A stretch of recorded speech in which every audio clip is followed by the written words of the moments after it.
का हमारा टॉपिक है फ्यूचर टेंस में सबसे आखिरी वाला परफेक्ट कॉन्टिन्यूअस यानी फ्यूचर परफेक्ट कॉन्टिन्यूअस।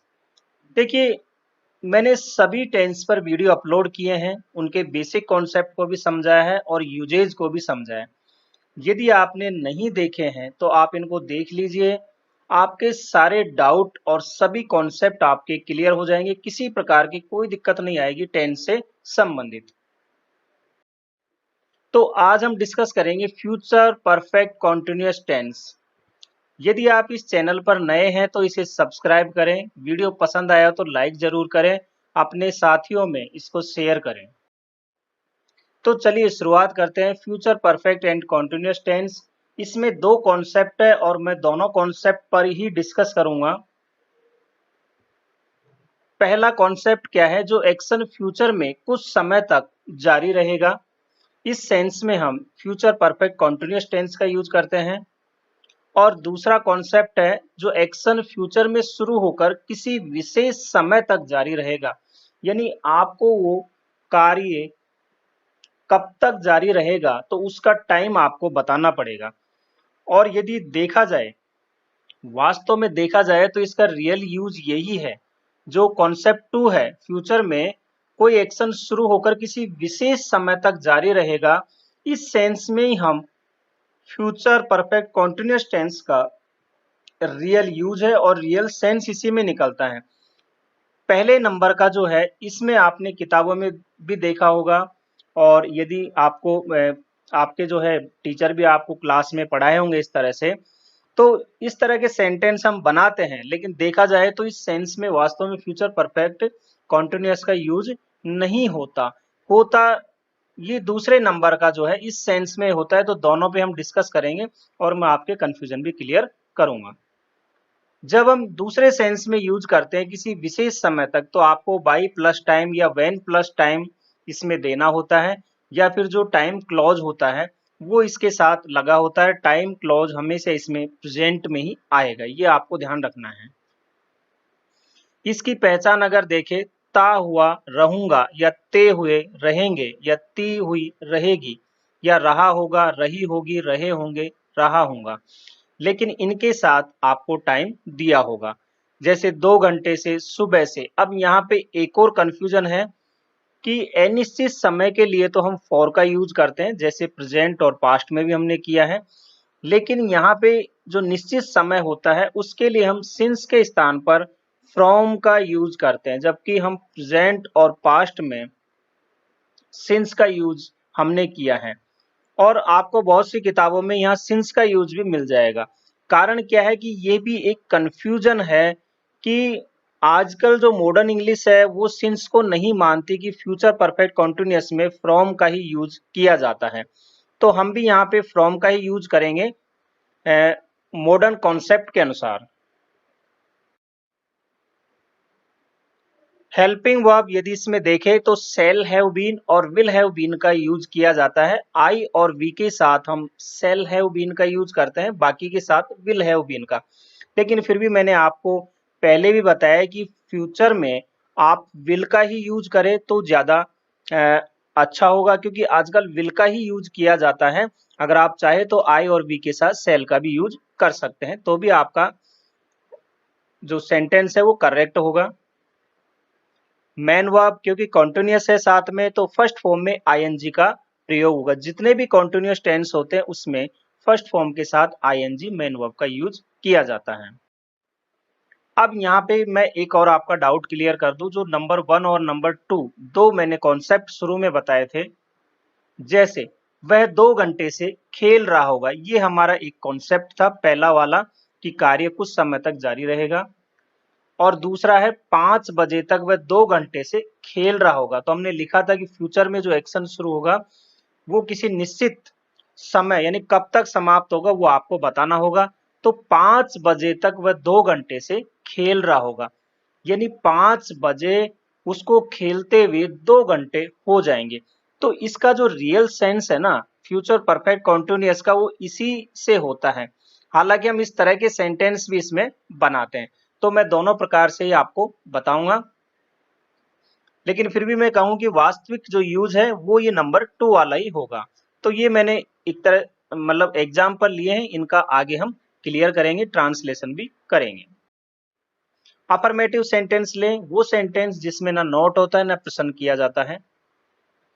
इसका पैटर्न होता है सब्जेक्ट फिर सेल या विल, इसके बाद हैव बीन का यूज करोगे, वो आपकी फर्स्ट फॉर्म में आईएनजी फिर अदर वर्ड होंगे, और यदि निश्चित समय है तो फ्रॉम, और अनिश्चित है तो फॉर का यूज करोगे, इसके बाद टाइम दिया होगा। और फॉर, फ्रॉम या फॉर या हम कहें सिंस या फॉर का यूज कहाँ करना है, इसके बारे में मैंने प्रेजेंट और पास्ट दोनों के जो परफेक्ट कंटिन्यूअस है उसमें डिटेल से बताया।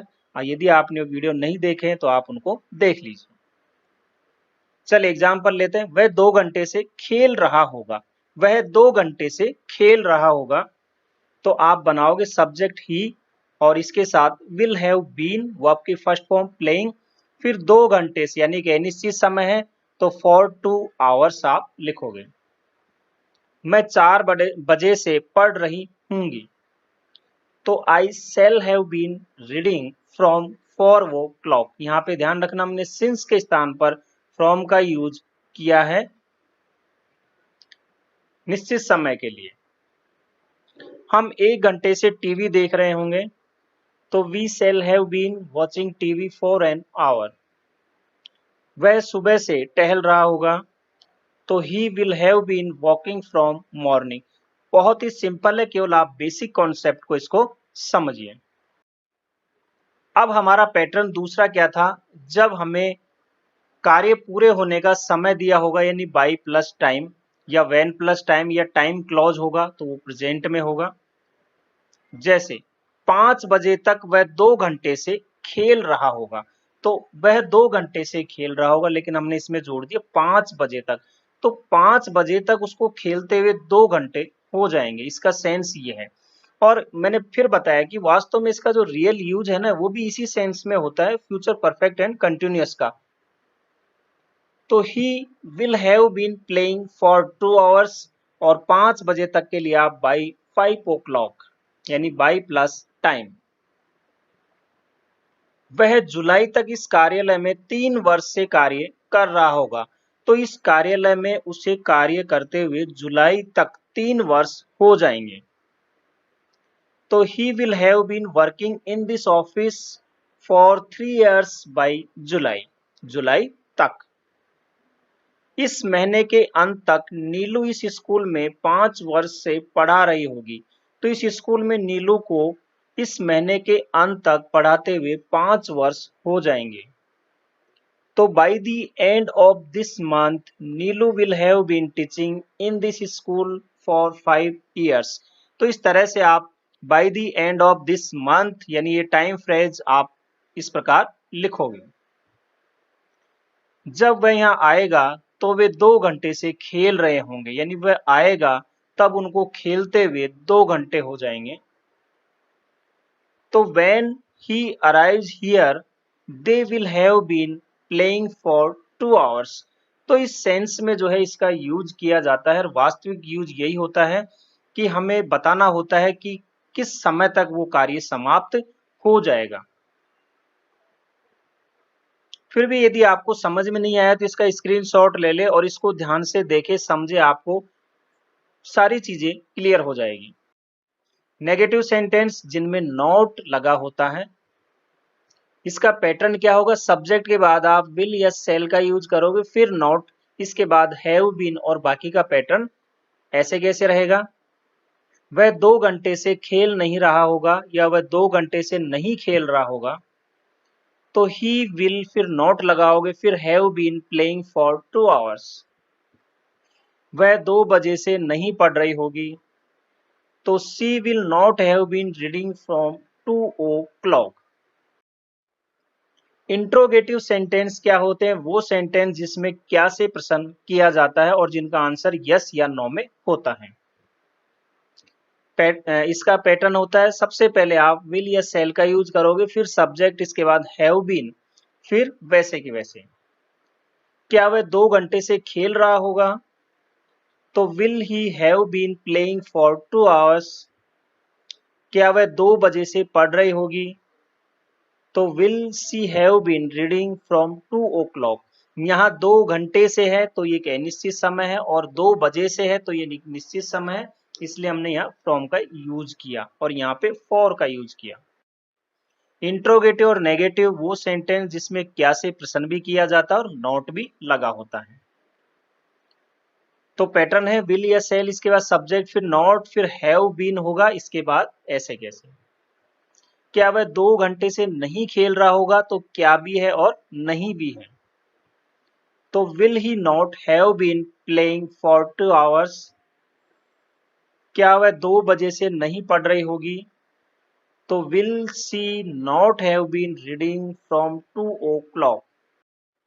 नेक्स्ट है WH फैमिली, और इसका पैटर्न क्या होगा, सबसे पहले हम WH वर्ड लिखेंगे, फिर विल या सेल, फिर सब्जेक्ट, और यदि नेगेटिव है तो नॉट लगाओगे, फिर बाकी का वैसे के वैसे। और WH वर्ड कौन कौन से है मैं हर टेंस में बताता हूं। वह 2 घंटे से क्या खेल रहा होगा। देखिए इसमें क्या होता है कि जो हमारा WH वाला वर्ड होता है वो बीच में आता है और हमें बताना होता है उसको डिटेल में, वह 2 घंटे से क्या खेल रहा होगा। यहाँ मैंने नहीं भी लिखा है, नेगेटिव सेंस में भी। तो सबसे पहले क्या के लिए व्हाट, फिर will he have been playing for 2 hours, यदि नहीं है तो आप नॉट भी लगाओगे।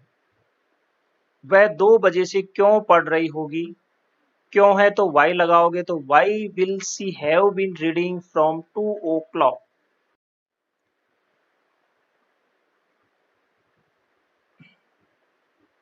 अब आप ये समरी देख लो कि हमने अभी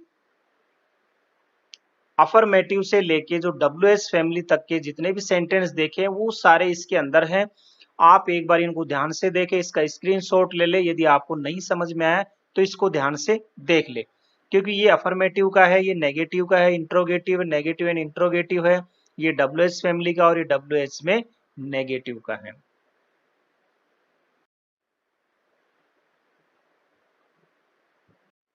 अब यहाँ पे मैं आपको फ्यूचर कॉन्टिन्यूअस और फ्यूचर परफेक्ट एंड कॉन्टिन्यूअस में भी डिफरेंस क्लियर कर देता हूँ।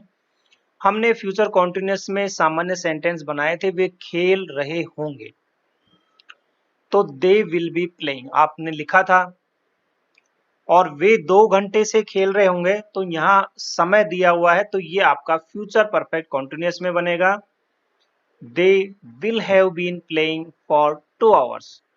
और इसमें सेंटेंस इस तरह भी बनाए जाते हैं जब एंड टाइम दिया हो 4 बजे तक वे 2 घंटे से खेल रहे होंगे, तो ये भी फ्यूचर परफेक्ट एंड कॉन्टिन्यूअस का ही है।